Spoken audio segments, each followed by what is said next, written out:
Hello everyone, I'm Sean. This is Hoon. And we are the Courageour Frights, back once again for another movie review. Yes. So this time we're doing A Quiet Place Day 1.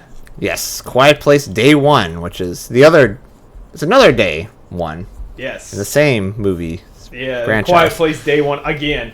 So if you saw A Quiet Place Part 2, you'll know that was also mostly set in Day 1. Yeah. So this is the same day, just in different locations. So that's like an upstate New York somewhere. Mm-hmm. Just kind of a small town in New York State. And this is in New York City. Yeah. It follows completely different characters, although one character in particular shows up from the second movie. The main characters here are played by Lupita Nyong'o.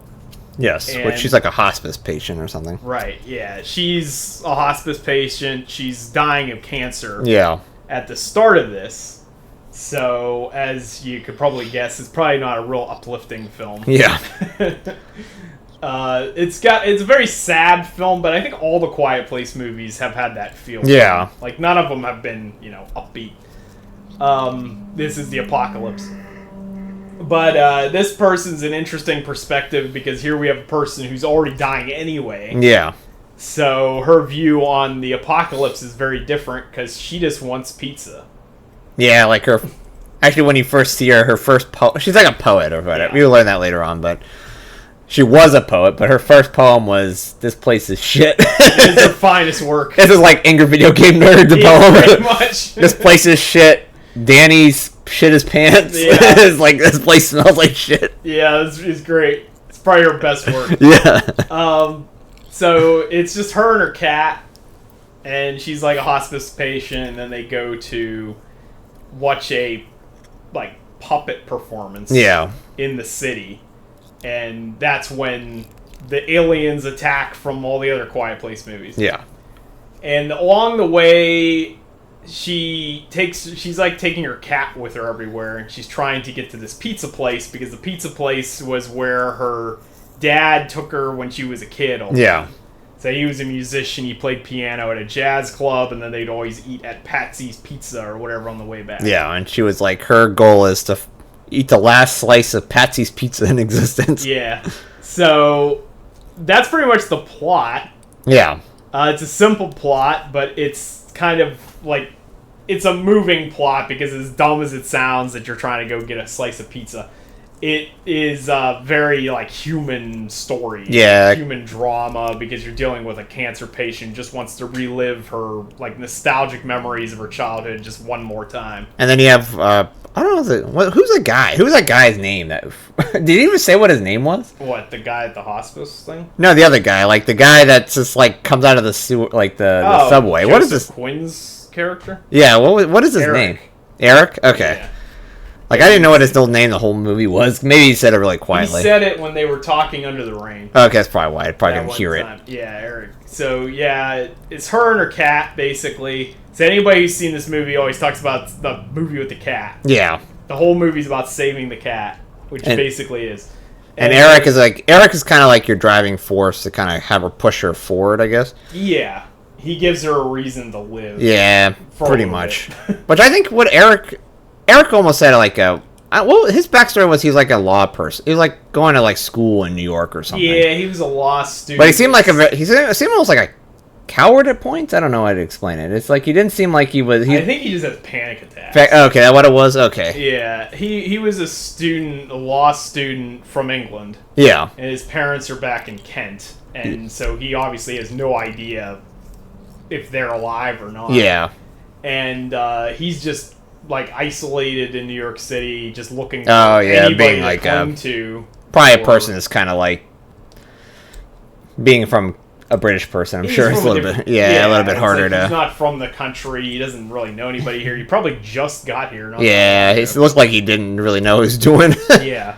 So his character, he gets brought in because he sees the cat. Yeah, and he just follows her from she's like, leave me alone. Yeah. He just ends up following Lupita Nyong'o's character around until she finally relents. He's like a stray dog. Yeah, pretty much. And that's pretty much our characters. Yeah. There's like a hospice nurse at the beginning, but he's not in very long. No, he like dies. Djimon Hounsou's character from Quiet Place 2 returns. Yeah, he's like at the marionette like place watching with his family or whatever. Yeah. And then that becomes a shelter of sorts, that theater. Yeah. So they go back there a couple times, and so it's a very like simple film. Yeah. It only has like maybe 4 or 5 characters. Yeah. You basically you pretty much follow the 2 leads pretty much. Yeah, all the time. the 2 people in the poster pretty much. Yeah. Who obviously Lupita Nyong'o has been in a lot of stuff. She's been in like Black Panther and Star Wars and like all this other stuff. Joseph Quinn, probably know him from Stranger Things. He was Eddie Munson and. Oh, that is it. He looked familiar. I was like, he looks familiar. Yeah. So that was Eddie Munson. Yeah, that's right. Yeah. That's why I said that when we were in the theater, because the cat drinks out of the water and then he just pops up out of nowhere in the water, and I was like, a wild Eddie Munson appeared. Yeah. But yeah, so that's what he's mostly known for, pretty much. Yeah. And cast is great. Djimon Hounsou's always good as like a character actor. Yeah. He's again reprising his role from the second movie, but he's barely in that movie. He actually might be in this more than he was in that. Yeah. And other than that, that's your characters. And I think, because like Lupita Nyong'o's character, she's like, since she's dying from hospice, she wants him to like go, like get away or whatever. Yeah. Which I think they have a plan to get them off the island or whatever, because they blow up the bridges and stuff like that. Yeah, so. They blow up the bridges. If you watch the second movie, it's slight spoilers, I guess. Yeah. They discover in the second movie that the creatures can't swim. Yeah. So this is the second time, much like Signs. Yeah. Where an alien is invading a planet that's made mostly of water, but they don't react well to water. Yeah, they don't react well to water. It's not as bad as Signs, though. They don't, like, melt in the rain, so they're not that bad. They just can't swim. They can't swim, or, like, I don't know what would happen if they're, like, in the middle of a rainstorm. Because they do have a rainstorm, so they just kind of hide out or something? They hide in the rain. Also, this uses a lot of cool... Some of the things I liked about the other Quiet Place, particularly the first one, is that they discover that if you, like, sit under a waterfall or something, you can talk normally. Because the sound of the water is constant and is going to drown you out. Yeah. They do that here. They actually one-up it because if it's really loud raining, you can whisper. Yeah. But then at one point they have to kick down a door. Yeah, I did like that part. And they had to wait for the time it with the thunder strikes in order to hit the door without them hearing. And like, that was cool. It's little details like that are really cool. Yeah, I do like that, where they're like, it's like just thunder is going on, so it's louder than anything else. They can just kind of break everything open.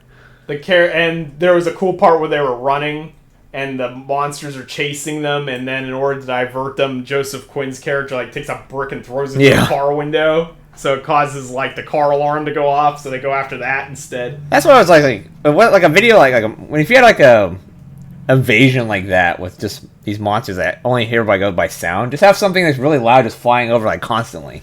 Yeah, well, they seem to be messing with the helicopters going over. They literally just keep going around. They think they're falling around these helicopters around. I kind of think that they were just stampeding around New York City. Yeah.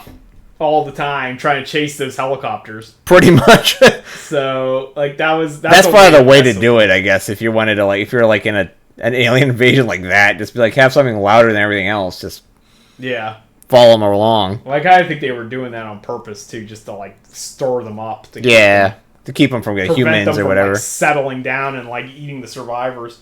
Yeah, because like there's a scene in there where it's like they have like their own food or something. It's kind of weird. I don't know what that was. They were like eating themselves. It was really strange. They're producing something. It looked like a fungus almost. Yeah, it was like a weird fungus. Like an egg, but it might have been some kind of fungus. The cat was eating it. So. Hopefully the cat's okay after that. Yeah. But yeah, so your characters are all pretty good. Yeah. The main leads are good. The cat is good. Even though it's like very unrealistic. Yeah, I don't know how realistic that is. Although some people have cats that actually cooperate. Yeah, I guess it was almost like it's a service cat, so I'm sure it probably is a little bit better at. Yeah.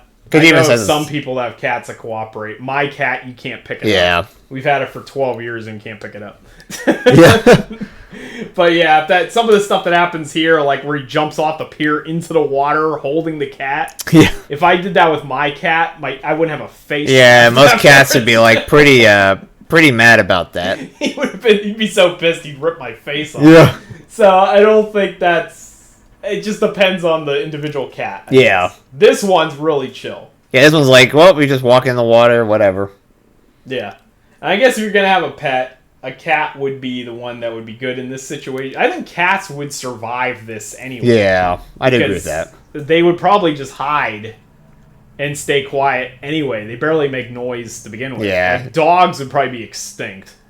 Yeah, cats, they probably just kind of walk around. And, like, the only time they really get into, like, a fight or if they fight each other. But yeah, even that's not super loud. No. Compared to, like, a dog or a person. Yeah. There was one part, they did pay it off, though, but there was one part I knew you were getting annoyed when there was, like, 10,000 people walking in the street. Yeah, no. Like, this not making noise. Yeah, I was like, this sounds like a bad idea. That's what I said. And they just there's just a massacre bloodbath, so... Yeah, because she's walking the other way, because it's like, you have the assholes there with, like, their luggage. It's like, making all the noise, it's like... Yeah. It's like, what are you doing, guy? They don't get it. So, like I said, if you like the first two, you'll like this, I think. It's a pretty good movie. I do like it. It's a good character drama. Same thing as the first two.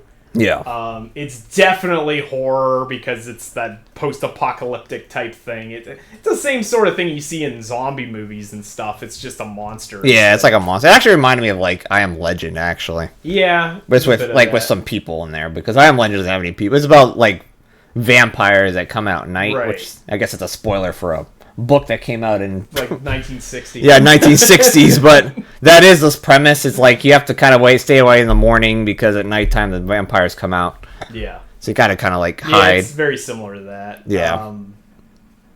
Yeah, I mean it's a typical post-apocalyptic thing. Yeah. It's been done a lot of times, but this has some cool ideas. They do some great stuff with the sound. They do some great stuff. Yeah, that's one thing I like about these movies. Is the sound design is really good. Yeah. So, anything else you want to say about Quiet Place Day 1? I think we pretty much hit everything, so. Alright. Yeah, so I would recommend it. I think you would too. Yeah, it's pretty good. Yeah, so that's it for our review of A Quiet Place Day 1. So go check that out. Seems to be doing pretty well. Yeah, it made $98.5 million on a $67 million budget. It's probably going to at least break even. Yeah. So and I think there's A Quiet Place Part 3 in development as well that is probably going to cover back to the original family again, like Emily Blunt and the kids. Yeah. So they may do more spin-offs. I guess if Emily Blunt does Day After Tomorrow again, like the second week, it's going to be like the alien fighter. It's like pretty much. Well, she's already done that. Like this and Edge of Tomorrow. Edge of Tomorrow, which I guess a lot of people, at least Tom Cruise and them, want to make another one. Yeah, so. I wouldn't mind seeing a sequel to that either. Yeah. But I would like to see more of these. You could basically keep telling stories like this over and over forever. Yeah, pretty much. So I think that's going to do it for our review. So if you like this video, hit that thumbs up button. Consider subscribing for more like this in the future. If you saw this, let us know your thoughts in the comments below. And thanks for watching. See ya. See ya.